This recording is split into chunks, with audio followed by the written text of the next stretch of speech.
Pois bem, irmãos, esse mesmo mover espiritual através do poder do Espírito do Senhor, abra sua Bíblia agora mais uma vez, no livro de Atos, por favor, capítulo 18. Esse aí é o nosso endereço para a exposição do sermão, e onde nós vamos nos manter como de praxe aqui para nós, essa estrutura que é a palavra de Deus, que norteia a nossa vida, em especial também o culto, para que possamos agora ouvir a exposição da mensagem, do sermão, você possa continuar nessa mesma dispensação. Deus está falando, Deus ele está manifestando a sua glória de forma pessoal, na medida que juntos os servimos, dá para perceber o Senhor pela fé realizando coisas aqui no nosso meio. Amém?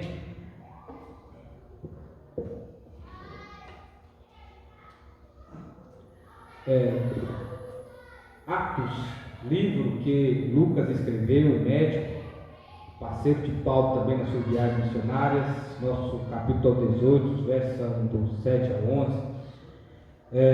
Nós vamos estar continuando a ouvir a voz do Senhor, nos falando a respeito sobre aquilo que nos impulsiona, sobre aquilo que nos faz romper com as barreiras, com os limites, nos faz romper com tudo aquilo que até nos traz medo, com tudo aquilo que nos traz temor. Nós estamos falando sobre o que Deus ele comunica ao nosso coração. Isso é claramente específico, como está acontecendo aqui agora. E o que eu tenho para te dizer é o seguinte: pode ser que ele, assim, não outrora como antigamente, pode falar ao nosso coração assim através de sonhos, de visões, de profecias, dentro da dimensão dos fatos, dentro do decorrer das páginas da história da Bíblia, assim, diante de tudo aquilo que historicamente Deus ele fez através do seu povo, e assim, nos pegamos a imaginar, lendo a Bíblia, e não só nos empolgando, mas percebendo assim, o poder que ela tem, imaginando assim, Jesus amado. Deus falava através de sonhos, de visões, profecias, ele realizava coisas extraordinárias, não é assim? E como até já diz o cântico do cantor cristão, como os nossos pais nos falavam, o Deus de Abraão, de Isaac e Jacó, assim como a Bíblia expressa, assim, servirei como servia os meus ancestrais. Por que eu estou falando para você assim? Porque hoje, o que está acontecendo é que nós estamos ouvindo a voz do Senhor. Nós estamos aqui tendo, através da nossa audição, de maneira bem específica, a glória do Senhor, ela sendo manifesta de forma íntima, imediata, de maneira bem pessoal e como através de seu Filho. Então pode ser que o que está havendo aqui é o seguinte: você não está tendo uma visão como esses personagens bíblicos aqui, uma profecia assim dentro daquela conduta que eram os homens de Deus, assim, dentro da exploração desses personagens. Mas hoje Deus fala especificamente a você através do Filho, de maneira plena, de maneira completa.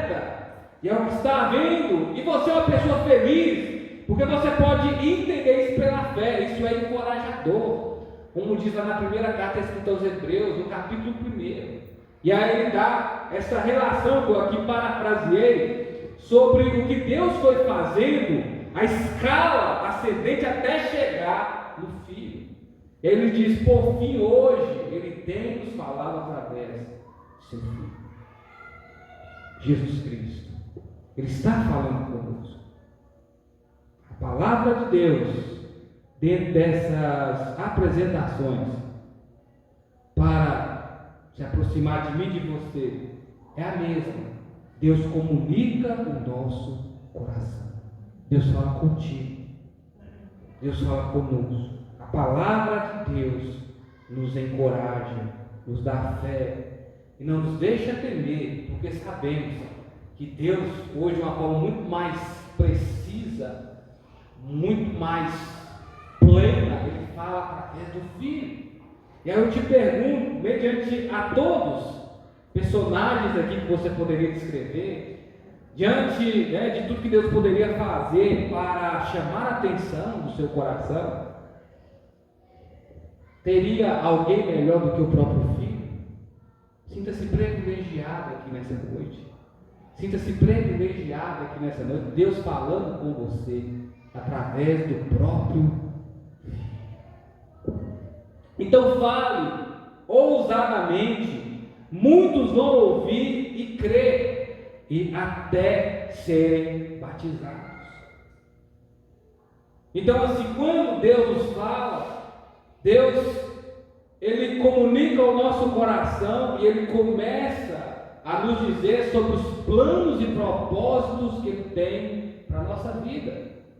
Ele não tem só planos e propósitos para os seus vocacionados, pastores, evangelistas, missionários em si, que às vezes têm a vida em prol disso, não, mas Ele tem nos chamado como seu povo para falarmos ousadamente, para levar as pessoas a ouvirem, para que elas possam crer. Mas como que elas podem crer? E em quem que elas têm que crer? Ou em quem que elas têm que crer? E através do que elas creem? Através da mensagem. A mensagem anunciada, elas sabem sobre quem o Filho é. E aí então compartilhando o Evangelho, que é o poder de Deus para salvar. A partir desse conhecimento, as pessoas têm contato direto com Deus. Dentro da dimensão dessa realidade, como aconteceu com você e comigo, essas pessoas também têm a oportunidade de serem alcançadas por essa mensagem. E dos versículos 7 ao 8, aqui na subsequência do texto, da narrativa, do momento que está havendo, Paulo prega o Evangelho em Coríntio, essa cidade. Fazemos a seguinte leitura para que possamos entender o que as Escrituras expõem. Ao sair dali, entrou na casa de um homem temente a Deus chamado Tício, o justo. A casa ficava ao lado da sinagoga. Crispo, chefe da sinagoga, creu no Senhor com toda a sua casa. Também muitos coríntios, quando ouviram, creram, eram batizados. O que está havendo, irmãos? Temos o seguinte aqui, fatos históricos.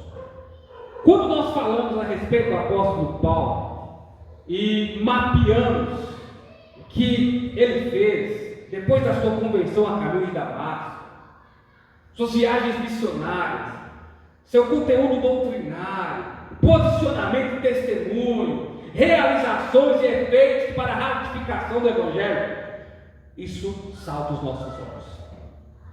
Nós ficamos assim perplexos diante do que Jesus ele fez com esse apóstolo nascido fora do tempo. Essa é a exceção.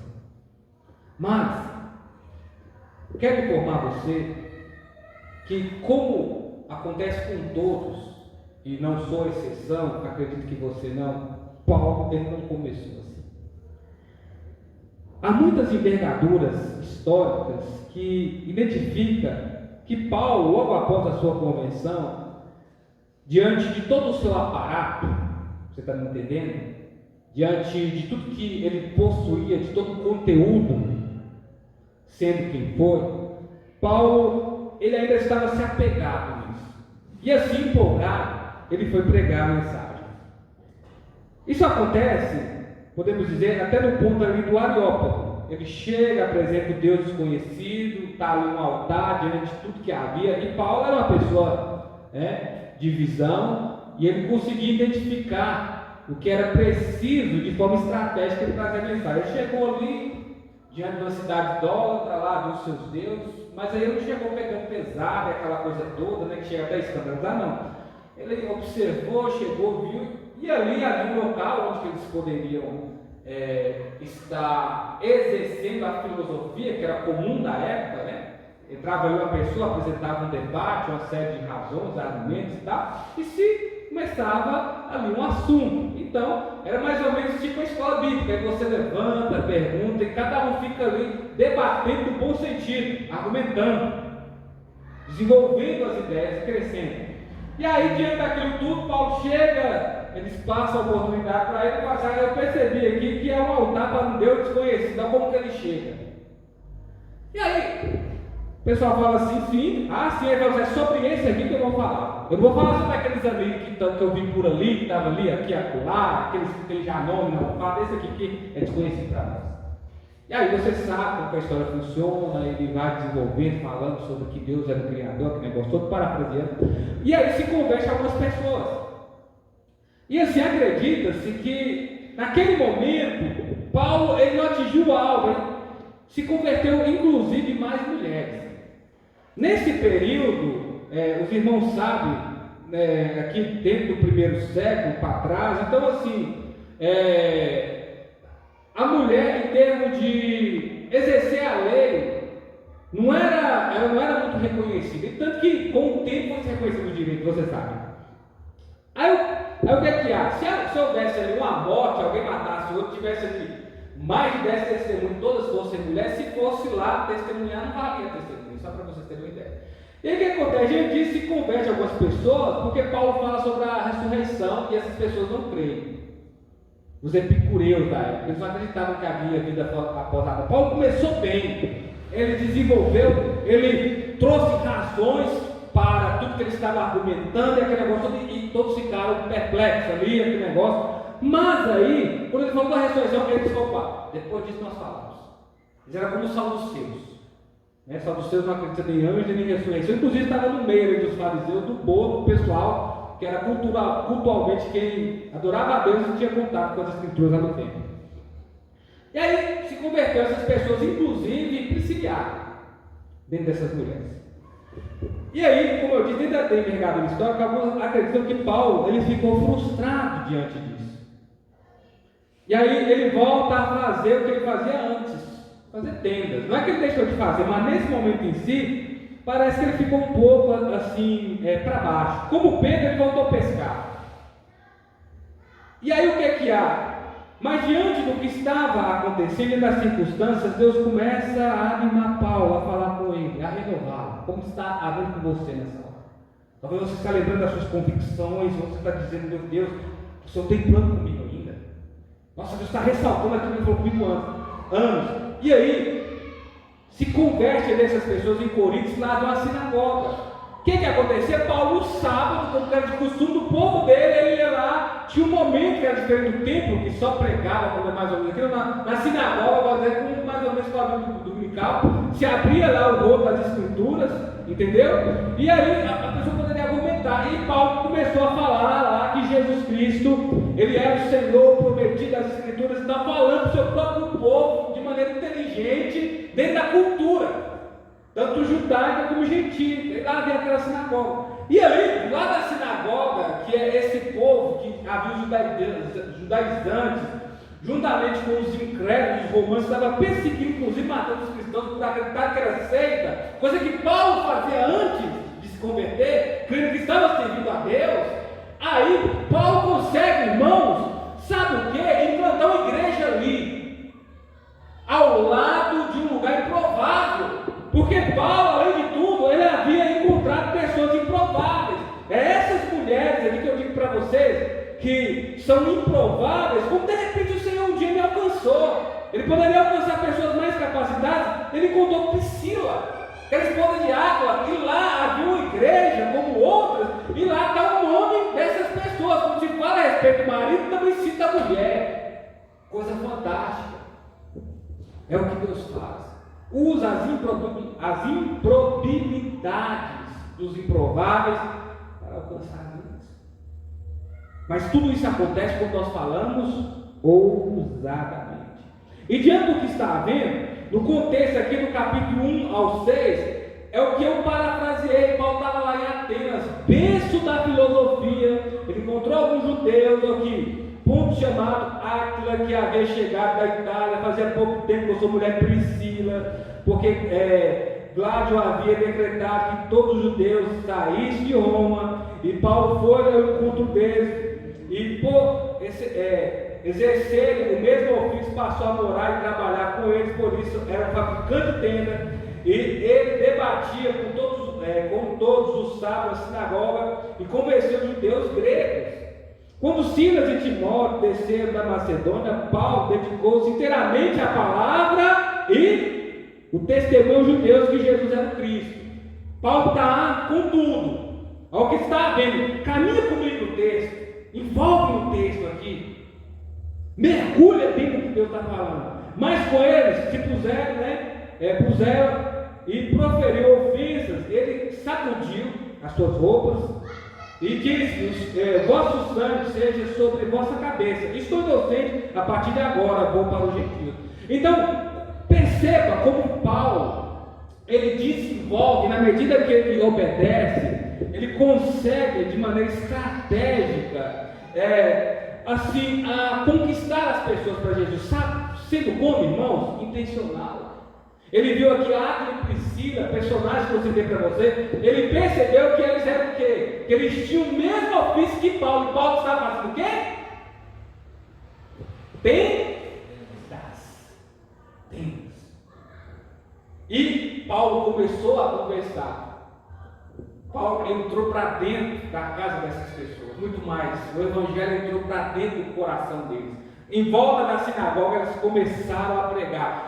Se levanta mais uma vez, irmãos, o que é comum: inveja, ódio, tudo aquilo que vem contra nós, para a palavra do Senhor não alcançar mais pessoas. Problemas. Você já percebeu, quando você para de pregar, parece que os problemas cessam, e isso nos acomoda, e isso nos distrai. É um fato. Fala para mim se eu estou mentindo. Você para de orar, parece que a coisa não piora, não, parece que a coisa fica legal. Você para de falar, você para de ser fiel, você para de contribuir, você para de exercer as funções e ministérios que Deus te confiou, você deixa de fazer os seus dons e talentos dinamizar no Espírito, que parece que a gente fica satisfeito. E o que está vindo? Aí os próprios judeus aqui começaram a se levantar contra Paulo. E diante do que está vindo, o que Jesus falou? Se eu vou num lugar, se eu entendi que eu preguei o Evangelho, eu ensinei a mensagem, cumpri com o propósito, eles não quiseram, o que ele falou? Até a poeira do seu sapato, isso mesmo, dos seus formosos pés que anunciam a mensagem, testemunha contra essas pessoas que você foi ali e falou: só Jesus salva. Deus enviou Jesus para te salvar. Ele morreu na cruz por causa dos meus e dos seus pecados, para nos livrar da condenação. Você está rejeitando. Então, se você rejeita a mim, você está rejeitando aquele que Deus enviou. Se você está rejeitando aquele que Deus enviou, você está rejeitando o próprio amor de Deus. Se você está rejeitando o próprio amor de Deus, você está negligenciando a palavra. Então, o que dá para ser feito para você ser salvo? Nada. Porque quem faz é Jesus. Então, irmãos, o que Deus está fazendo é isso. E Deus vivia onde? No tabernáculo. Tabernáculo é o quê? Uma tenda, uma casa. As cabanas, inclusive tinha festa que o povo judeu tinha, que o povo construía lembrando daquilo que Deus fez no deserto. E Deus, ele diz: eu não quero ficar em templos feitos por mãos humanas. Não é que o santuário de adoração ele é insignificante, não, mas é porque você tem mais importância. Para que nós vamos ter um santuário de adoração? Para que nós vamos ter um lugar de busca do Senhor, se não há quem adore Ele? Porque Deus vive em você. Você atenda do Senhor. Então, assim, Jesus vem nos construindo em Deus essa nova morada para o Senhor ficar. E diante dos conflitos, irmãos, o que eu tenho para continuar a falar é o seguinte: a salvação, entende? Ela não vem pela filosofia, pela a minha oratória, pela minha forma bela de expressar as palavras.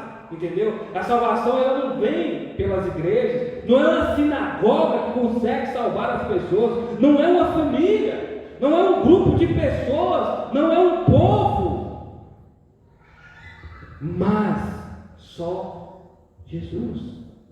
Só Jesus.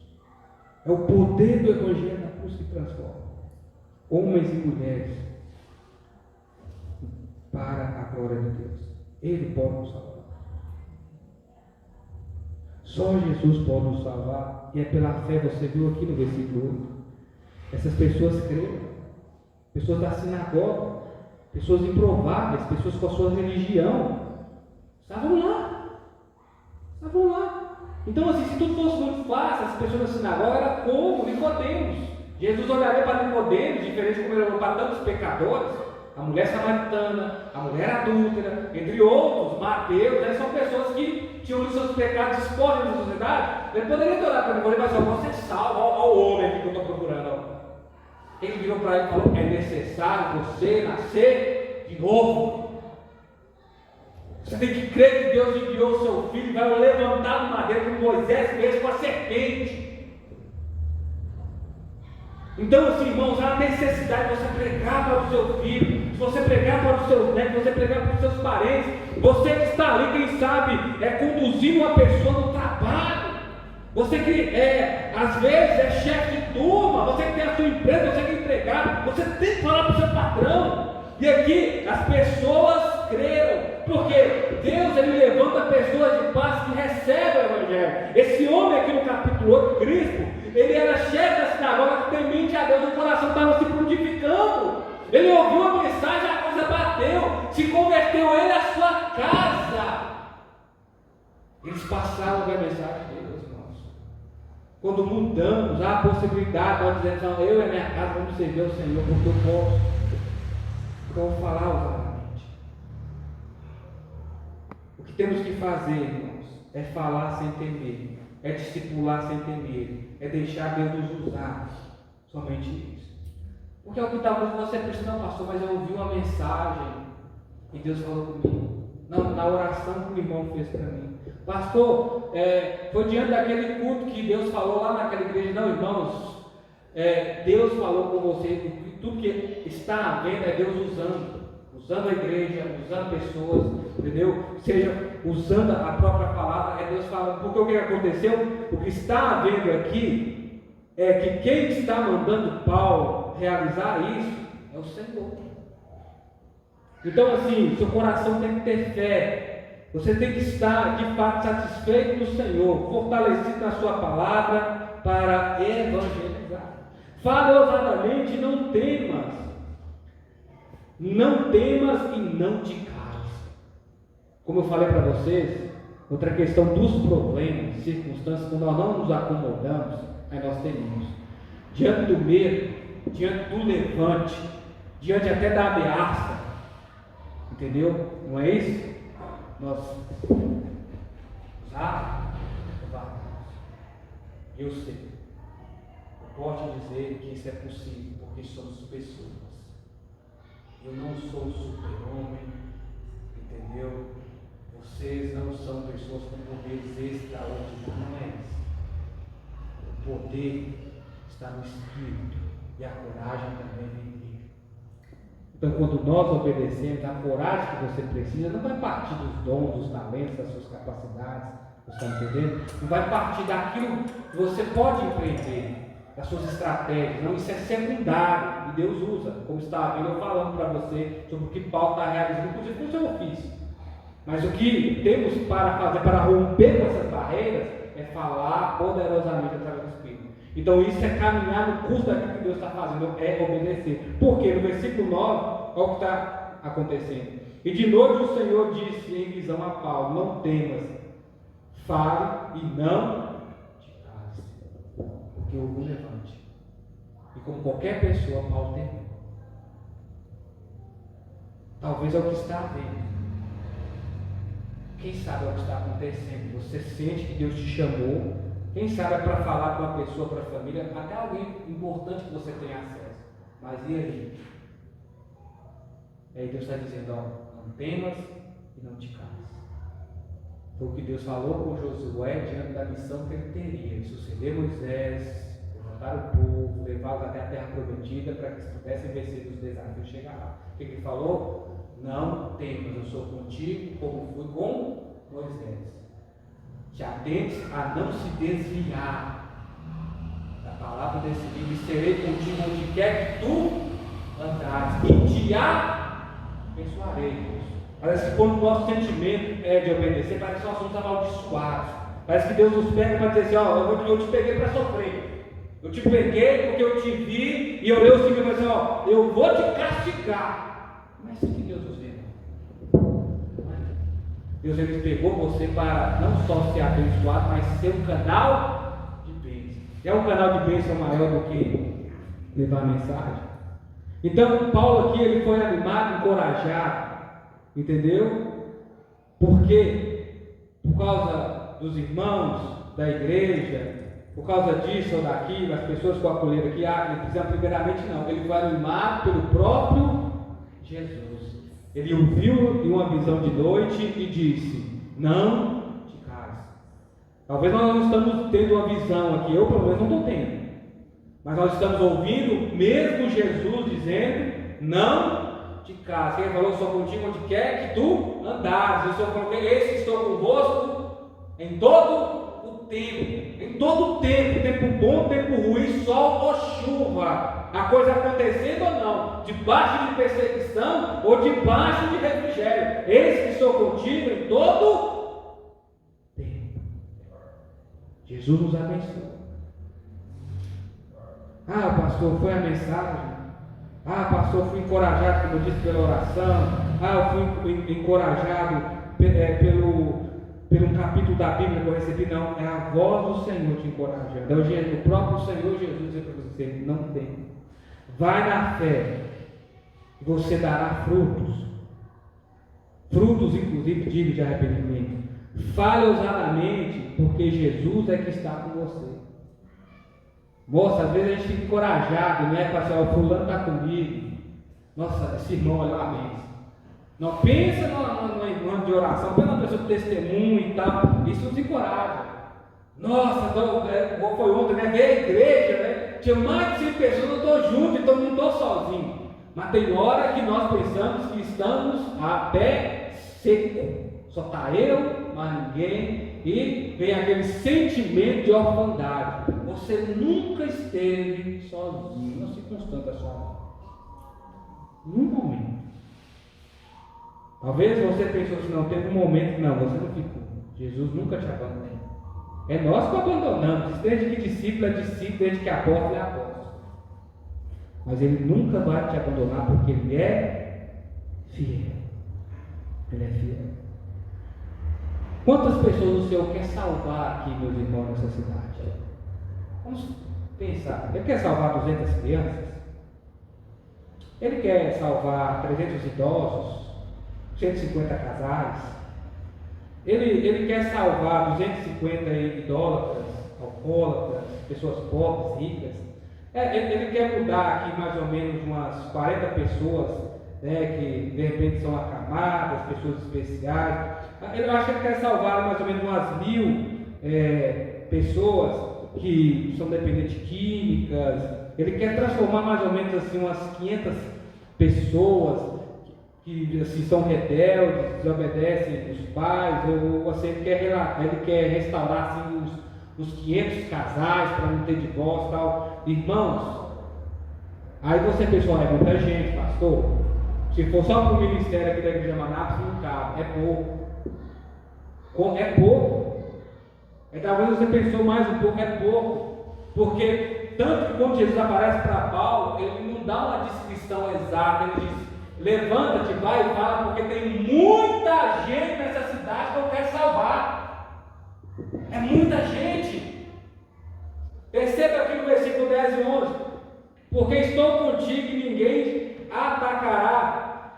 te atacará para fazer mal algum, pois tenho muita gente nessa cidade. E ficou ali 1 ano e 6 meses, e ensinando a palavra de Deus entre eles. O que é que ele falou? Eu tenho muita gente para falar. Enquanto você tiver um propósito, Não vai acontecer nada com você, porque eu tenho um propósito. E esse propósito está acima daquilo que se levanta, está acima daquilo que você é capaz de fazer, está acima das circunstâncias à sua volta. É muita gente, Paulo. E o que Paulo fez? Se levantou e foi. Ele se levantou e foi. Meus irmãos, Jesus quer salvar muita gente nessa cidade. Ele quer usar você. Ele quer usar a nossa igreja. Mas como eu falei para vocês, é na ousadia, no poder do Espírito Santo que fala através de nós. É Ele que convence, entendeu? É Ele que converte. Jesus, Ele tem muitas pessoas para resgatar. E como que isso pode acontecer? Através do conhecimento da palavra em si. Paulo estava ensinando a palavra, discipulado. Parar e falar assim: você conhece o Evangelho? Talvez você fale assim: eu não sou, eu vou te dar um testemunho. Um dia eu encontrei Jesus. Lembra como isso era tocante, lembra como isso era bonito e como isso era suficiente? Era a palavra. A pessoa bebia, a pessoa contava assim: eu vou te falar aqui, porque era verdadeiro, irmãos, era vida. Não era palavras, era ação. Era uma fé genuína, era uma mudança. Em casa, em todos os lugares, a pessoa virava e falava: você lembra? E a pessoa falava assim: não, realmente, é literal, você mudou da água para o vinho, você foi transformar, mas não foi do vinho, foi através do sangue de Jesus. Então, assim, esse poder está à sua disposição. Esse poder é para a nossa geração. Paulo foi. Mas os ensinos da palavra de Deus permanecem para sempre. Amém? Fale ousadamente. Jesus está com você, não te assombre e nem tema. Jesus é contigo. Basta obedecermos e ver aquilo que o Senhor é capaz de fazer. Amém? Pai querido, muito obrigado por essa mensagem. Nos leve em paz como o Senhor nos trouxe. Em nome de Jesus. Amém. Amém, irmãos? Deus abençoe. Uma ótima semana. E logo após a oração silenciosa, estamos despedidos. Não saiam sem cumprimentar uns aos outros, principalmente os nossos visitantes. Amém?